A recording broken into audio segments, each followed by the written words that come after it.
Apa yang Bapak Ibu sekalian sekarang lakukan, membangkitkan generasi, melayani generasi, itu pekerjaan yang sangat besar. Bahkan ada African proverb ya, hikmat dari Afrika bilang, it took a village to raise a child. Butuh satu kampung untuk bisa ngedidik, ngebangun seorang anak. Yang artinya apa Bapak Ibu? Susah banget. Apa yang Bapak Ibu ingin kerjakan itu tidak mudah. 2 hari ini Bapak Ibu belajar, kenal mengenai bagaimana sih saya begitu ya.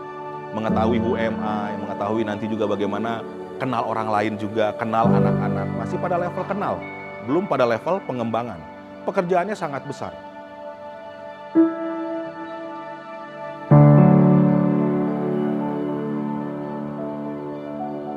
Saya bersyukur bisa berbagi dengan para KTM dan juga mentor bagaimana melakukan asesmen kepada anak-anak supaya mereka bisa mengetahui minat dan bakat mereka.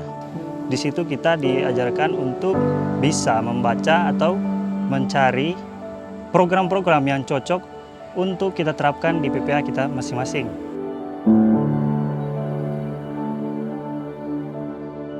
Untuk materi yang diajarkan dalam aptitude test ini, mereka diajar bagaimana mereka bisa mengenal atau mengetahui potensi akademik daripada anak-anak. Apakah itu verbal, kuantitatif, ataupun parsial atau abstrak daripada anak-anak.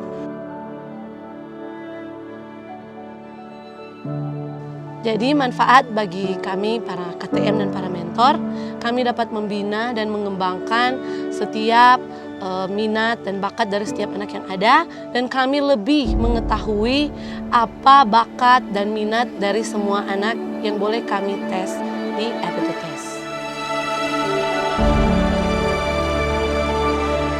Mereka belajar bagaimana mengetahui kepribadian daripada anak-anak. Oleh karena itu mereka dilatih dengan tes DISC. Dan juga materi berikutnya yang lain adalah bagaimana mereka mengetahui gaya belajar daripada anak-anak. Apakah gaya belajar mereka visual, auditori, ataupun kinestetik. Jadi dengan demikian para mentor bisa mengajar sesuai dengan gaya belajar daripada anak-anak ini.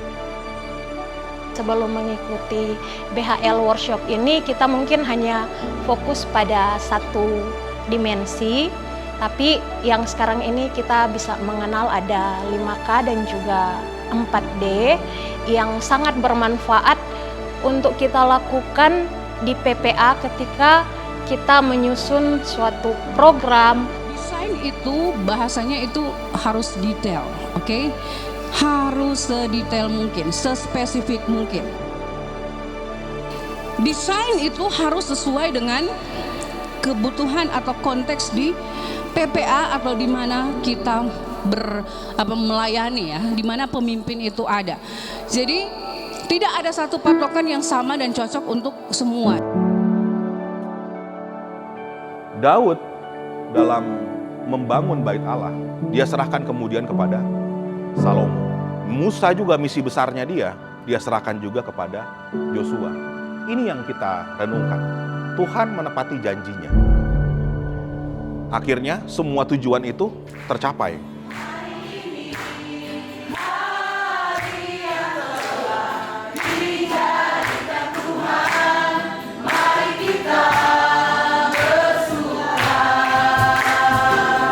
Jadi makanya kenapa kami Leader Source mengajarkan bagaimana cara membuatnya. Bukan kami memberikan kurikulum baku untuk yang berlaku satu untuk semua. Ya, itu mungkin yang membedakan kami dengan mungkin yang lain yang mungkin sejenis dengan kami di dalam pengembangan kepemimpinan, karena kami tidak memberikan modul baku, kurikulum baku, tapi kami memberikan pendekatan dan cara Bapak Ibu untuk membuat kurikulum yang tepat sesuai dengan konteks dari masing-masing gereja atau masing-masing PPA Bapak Ibu.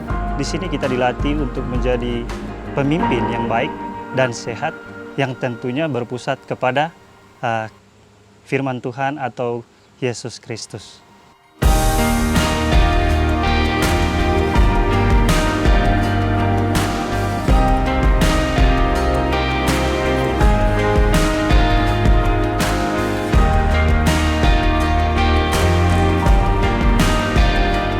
Kami diajar tentang bagaimana merancang sains pengembangan remaja di PPA.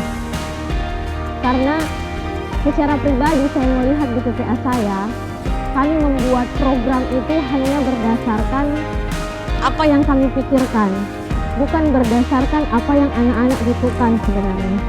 Setelah saya mengikuti workshop ini, saya menyadari bahwa ternyata kita harus melihat realita yang terjadi kepada anak-anak remaja saat ini. Apa sebenarnya yang mereka butuhkan? Orang baik meninggalkan warisan buat anak cucunya. Kita berikan warisan kepada anak cucu kita, kita adalah orang baik.